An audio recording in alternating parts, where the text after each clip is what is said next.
करके बोला चलो आज तुम्हें दर्शन करा के लाते हैं। बोले चलो।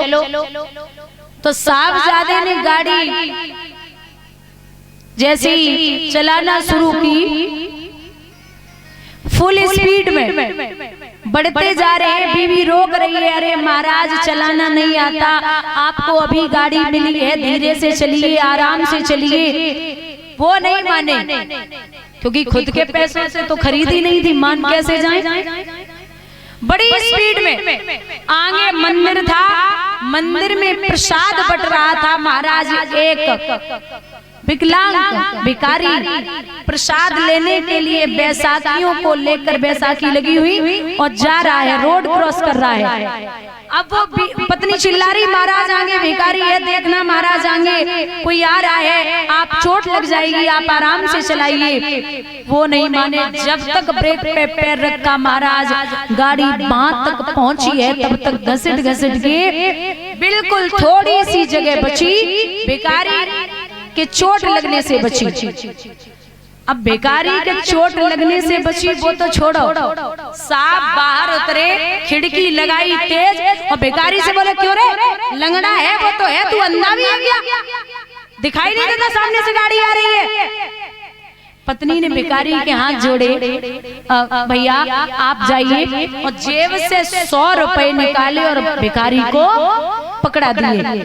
अब साहबजादे और आगे बबूला, बोले ये देखो भिखारी को 100 रुपए और दे रही है।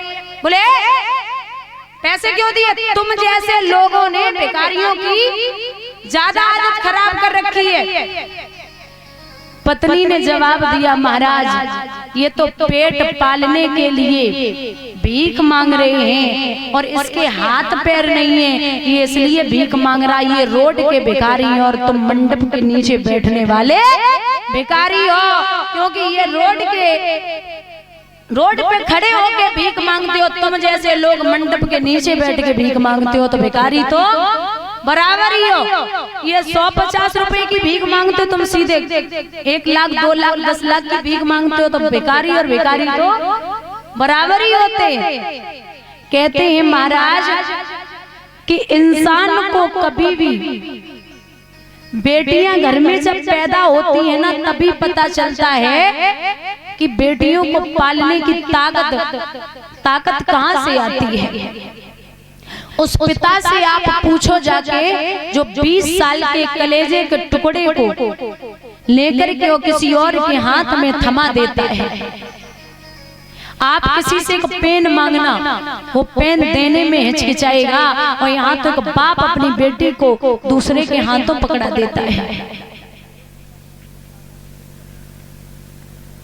कहीं भी जाओ, कैसा भी भोजन कहीं भी बना हो, आप बुराई कर सकते हो, लेकिन किसी बाप ने अपनी बेटी की शादी की हो और शादी में आप भोजन करने के लिए गए, कैसा भी भोजन बना हो, कभी जिंदगी में बुराई मत करना, क्योंकि वो बाप अपनी बेटी की शादी में अपनी जिंदगी की पूरी कमाई लगा देता है।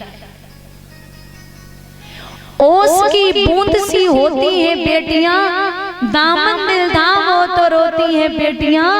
एक घर की आन होते हैं बेटे, तो 2-2 घरों की आन होती हैं। नकली धनवानों की पहचान है खोखा और पेटी। नकली धनवानों की पहचान है खोखा और पेटी, और असली धनवानों की पहचान है जिसके घर में सुखी है बहू और बेटी।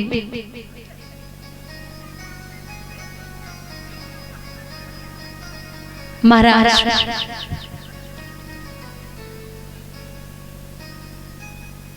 कहते हैं मैया द्रौपदी सबके सामने हाथ जोड़े खड़ी है और जवाब दे रही है कि मुझे बचा लो।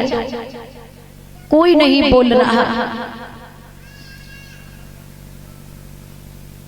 जब सब साथ छोड़ देते हैं तब भगवान की याद आती है।